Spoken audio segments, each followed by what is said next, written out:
Hello and welcome to another episode of Come Sit Down, Let's Talk.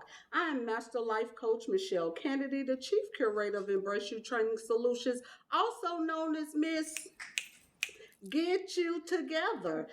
This is a topic that is near and dear and true to my heart. We're going to do a 4-part series on church rehab. So I have invited some preachers' kids to come and have this discussion with me, and we're going to get into y'all just like it is. How they say, straight no chaser. When it comes to the current situation of the church, I think it's time to start having some conversation about what's happening, what has happened, because I feel like we've lost a whole generation of preacher kids who just don't want nothing to do with church or Christ. And I think that we're able to reach them, to give them a safe place to heal. And that's what we're going to start. We're going to have a doggone conversation. Y'all ready? I'm ready. All right. So we're going to let them go and introduce themselves so y'all know what we're working with. Derrick. Yes, I am Derrick Mercer. I am a drug dealer. No, I'm not a drug dealer. I am Derrick Mercer Jr. Of course, I'm a preacher, minister. Can you believe it? PK. And no, I'm not doing this because of my dad. I am a preacher. I am a life coach. I am a mentor. I love to say more than anything, I'm a father. I'm a father of twin boys. I love my boys very dearly. And that's who I am. All right. That was quick and simple. Yeah, man. I'm Bruce Allen. I am a PK. I'm also a minister. New husband in this married life. Celebrate 2 years this year. Come on. You real new. Real new. Real new. And I am excited to be here. Awesome. I am Deidre. That's it. That's it. I had a feeling that's how she was going to give it to us. So it is a pleasure to have you all to come and share, creating the space on a platform where it can reach far beyond people who will ever get an opportunity to see. I do want to say I knew both of your dads preceding you all. My dad laid sprinkler systems and did a lot of work for Pastor Diamond. Okay. And then me and Jeff Proctor came up together, who has introduced me to your dad at certain places, and who don't know your dad. Right. If you've lived here, you know him. And then I came up in Missionary Tabernacle Baptist Church, where Reverend Green, he was the superintendent, and your grandfather ministry was a part of it. So me and Robert, we actually grew up together. So I knew your parents preceding you, but I didn't know any of you all. Yeah. I'm like, maybe it's a big difference in age, because I'm like 49. It's a gap. Yeah. I'm okay with that. I want my government. I'm okay with that. I'm okay with that. Just a little gap. Yes. Little light gap. Look, I knew y'all aunts and uncles. There you go. Because Uncle Robert, that's my who you mentioned, Robert. That's my Uncle Robert. That's my dad's baby brother. Baby, Yep. We were alike because both of our parents had us later in our years, so we have like an older set of siblings, and then it's this many years, and then it's us, because it's the same way with me. But grew up singing in the choir, directing in the choir, just being a preacher's kid, you know. And my mom, she pastors. Well, she recently retired because she's like 84 now, so she's recently retired. But growing up under the expectation of what people think preachers' kids are supposed to be, I was thinking today, and one of the things that was so ironic to me is like people have the thing that they say about preachers' kids, but they yet expect preachers' kids to be perfect. Like how you say I'm wild, but you expect me to be perfect. Right. I was like, that's such an oxymoron.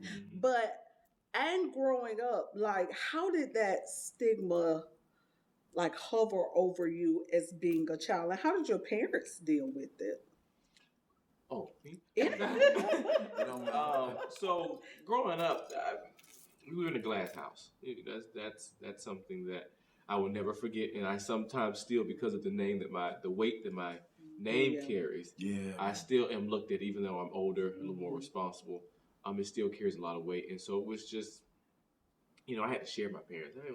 I'm only child. I don't share nothing. Oh, yeah. So it was I understood it though, to a degree. I understood, and I was never not around my parents too much. I was either traveling with my dad when he was doing music, or I was at church. So it was never like an empty space.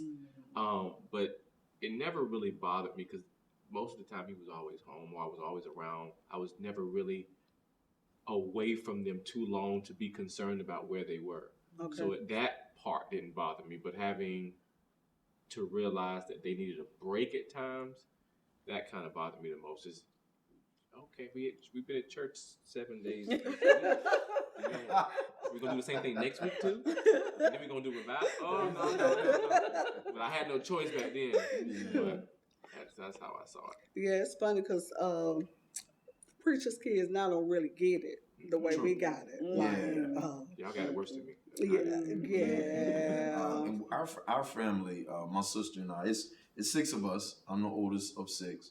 I think to give it real proper context, it would be, I don't just come from a father that was a pastor. I come from a leadership family, right? Father, mother, and 4th generation preacher. So if you go on my father's side, my father is a pastor. My grandfather was a pastor. My great grandfather was a pastor. You go on my mother's side, my mother is a missionary. You have my grandmother was a district missionary, Sunday school teacher. She was a leader. She was an evangelist. She traveled. She was an elder. Her sister. So all of that ministry, my uncle, the late Bishop C.D. Kinsey, of course, I miss him so very much. And so just coming from that.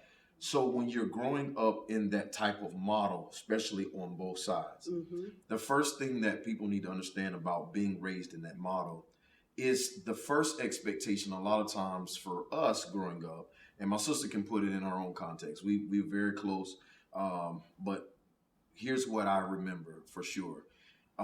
Not so much just what the people said, is what they expected of us first. One of the things is that when you are in leadership, especially growing up the way that we did, there was no place to be pitiful. There was no place to be hurt. There was no place, because most of the time, people would oftentimes want to use your relationship with your parents to get close to them. You have to inherit jealousy from people. They think you're automatically rich, right? Because you got what you have. Your daddy taking all the money. You didn't understand. You don't know how we're working. I had to work in ministry. I had to start in church. I had to clean up. I had to sweep the floor. I had to mop the floor. I had to. My dad didn't play. So if my dad said God gave me a vision, that means the whole house got a vision. That means you're going to clean up. That means you're going to work it. And so you got people that sit right in there, right?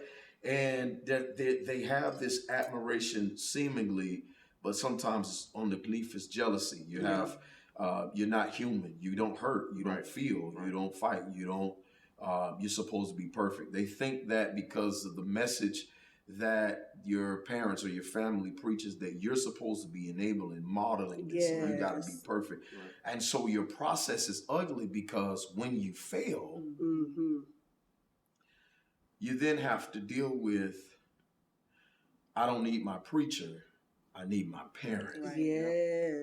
While simultaneously have to deal with people who are judging you and picking you apart and telling you that, ain't nobody in church no good. And you think you all of that. And I don't even know myself. I don't know where I come from. I don't know what I'm going to do.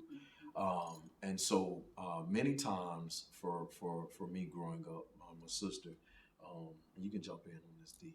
Don't be scared. Don't be scared. You can jump in on this.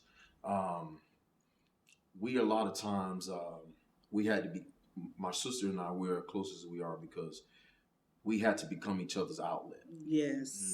And man, I can only imagine what it's Being like the for you only because you were the only sibling. Right. Yes. And people like us are often misunderstood. I'm a very loving person. I meet people. I don't meet any strangers. I don't like weird energy, weird faces. right. People like, what are you doing? Why are you sad? You know, what's going on? You don't like love. You don't like hello.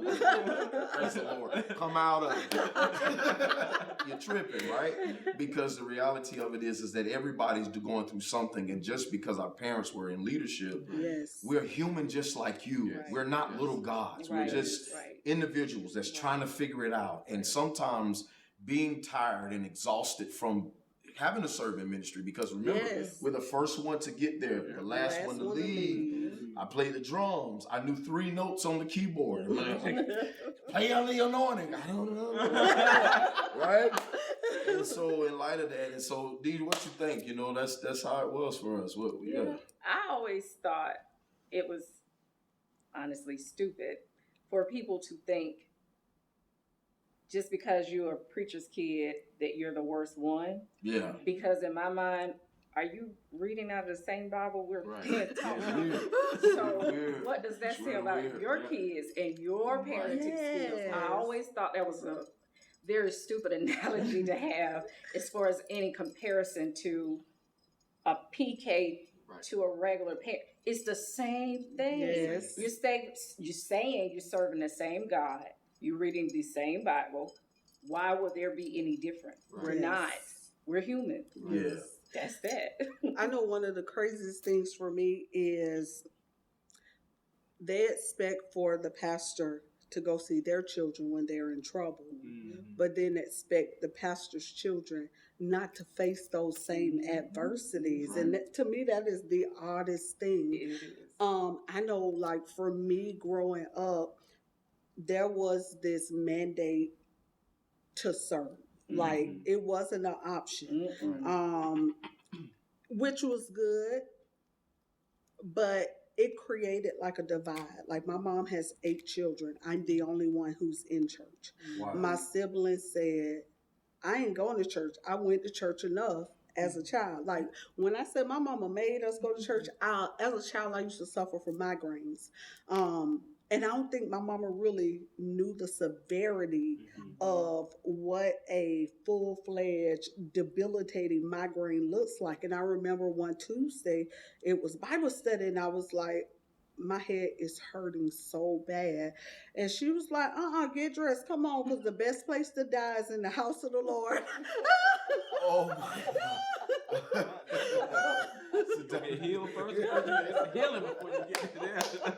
And the craziest thing is she don't even remember telling me that. I'm like, Mama, I'm like, that was child abuse. Like, you should have been saying about me. And she's like, I did, yes. Like, I had a medical condition. Like, it should have been said about me. But I didn't die, so it wasn't too bad. But that was traumatic. Yeah. I think a great deal of that generation in particular, they were very strong about their faith. Yes. My grandmother, and I'm definitely strong about mine. But of course, in time, we've evolved. We have a better understanding. Right. Obviously, science is important. We have an omniscient God, all-knowing. So it's very intentional. And so God has caused us through avenues of education to be more aware of medical science and where we are and what chemical imbalances and things of that nature. And so it's important. We need therapists now. But, they wouldn't have believed that in that time. And so maybe Jesus is your therapist. So that's just the reality of what we come in. But I want to go back to something that you said. You said something that was very important about how these relationships, and if y'all see me do this on camera, it's because it's a beautiful light in here, and so I love it. But it's just, I'm not winking at you on TV. I'm trying to make sure. I'm not hitting a pastor like me. All right,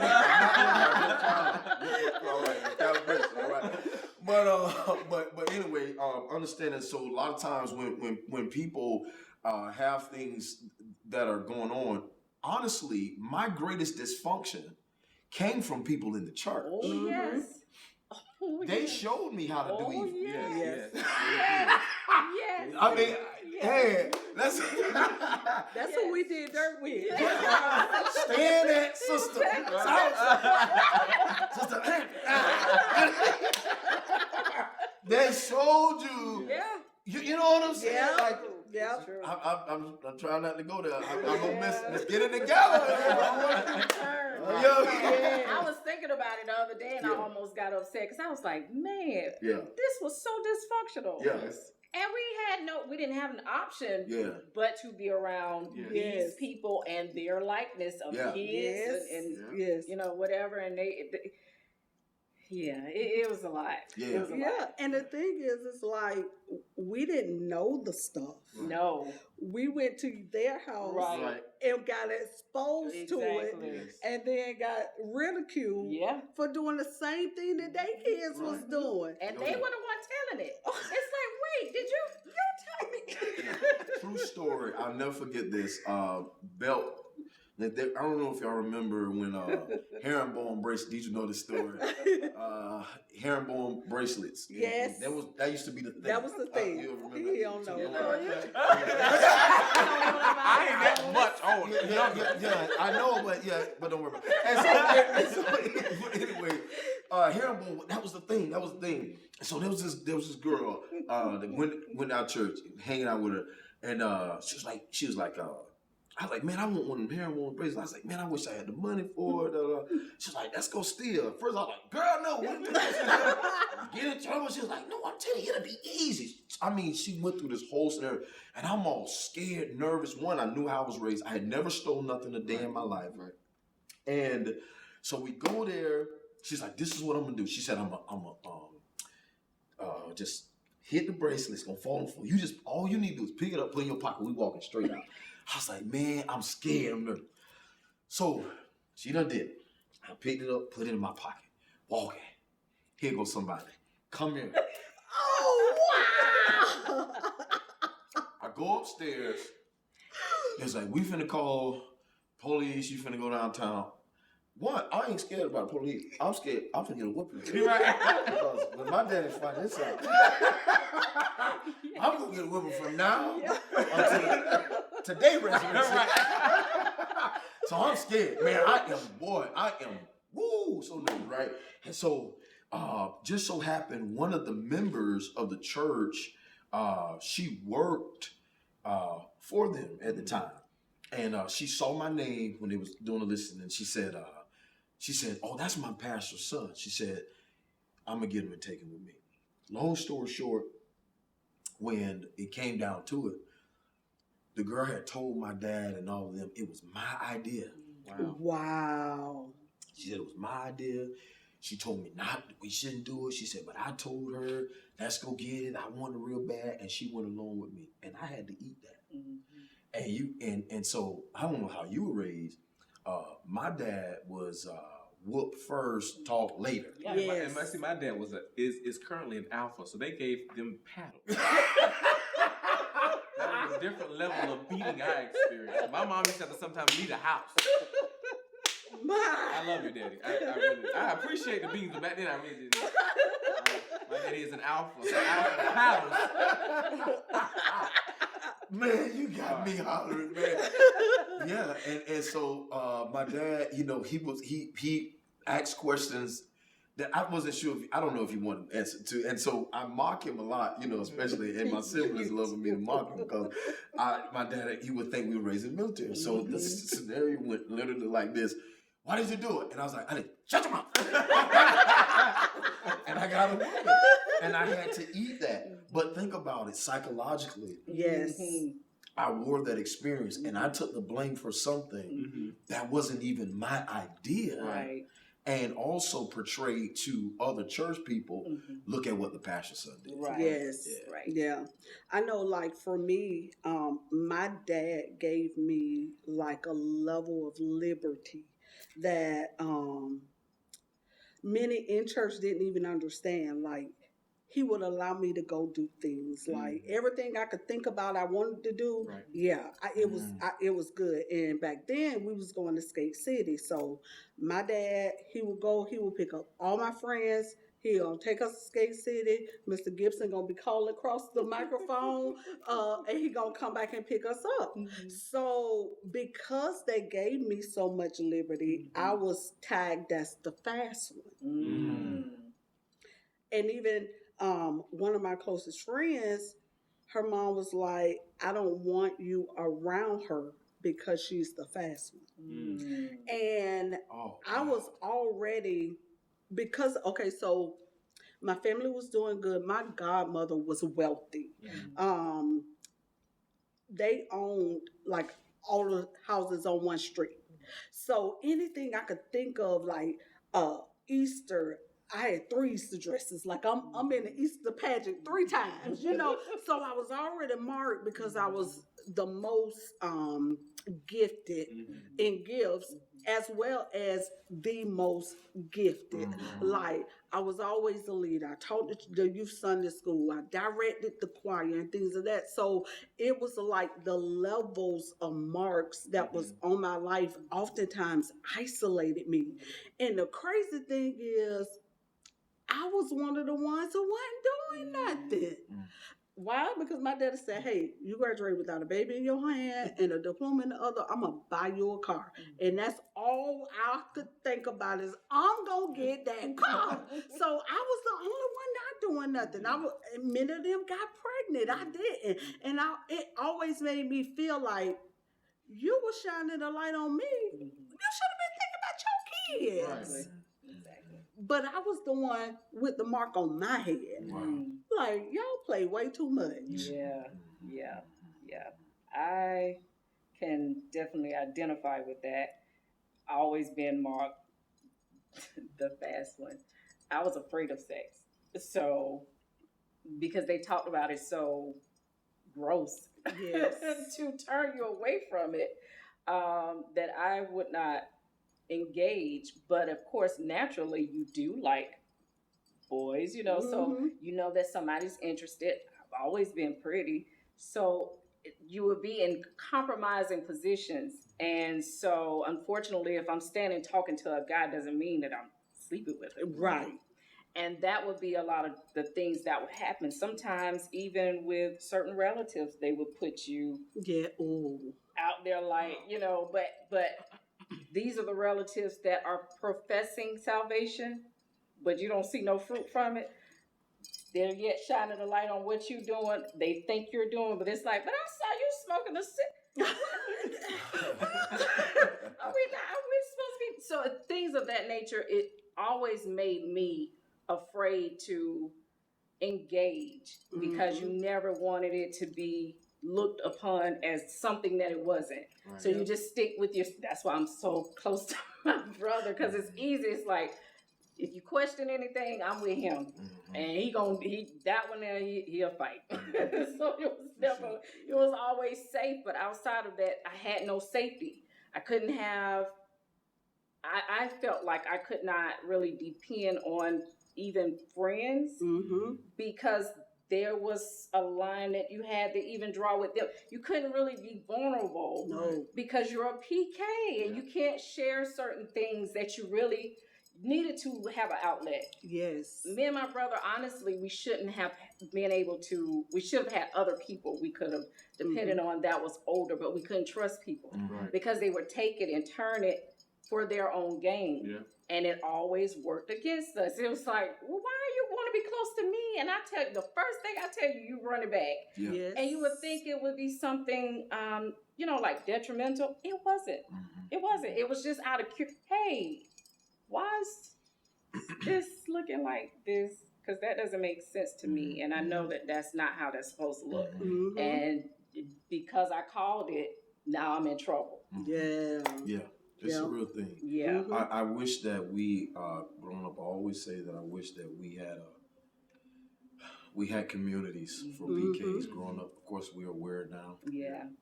Just so that we can be able to call and say, hey, how you doing? What's going on? So that we can transparency and definitely parents being more aware. I think one of the biggest things, and I'll of course give it back to you, it's your show. I think one of the things is that where we have missed it in the church unintentionally is that family was your first ministry. Yes. And if you win the people off the streets and you lose your family, you still have an F. Yep. And you want to get an A in both. Yeah, we definitely gonna pick back up right there because I, as a life coach, I coach a lot of pastors. Like I'm called to people who lead people, and one of the pastors shared with me. He said, "My dad never came to one of my football games, but he went to support other people's children." He's like 55 years old, and that still haunts him today. So a lot of the trauma that came from it, we still need to have those conversations. Yes. We still need, and we're going to pick up right there. I am Master Life Coach Mechelle, candidate, and we are in Church Rehab. Join us again next Thursday at 6 p.m. on the Lit TV network. Same time, same bad channel. Are you a life coach who've been certified for some time and you just need a refresher on what's the latest and the greatest in life coaching? I have something just for you. We are hosting a refresher course that's a 10-week course that's going to give you the information you need about being a life coach, about the business of life coaching, and how to make that money. You can go and get more information on our website at embrace4you.com. We'll be glad to have you aboard. See you there.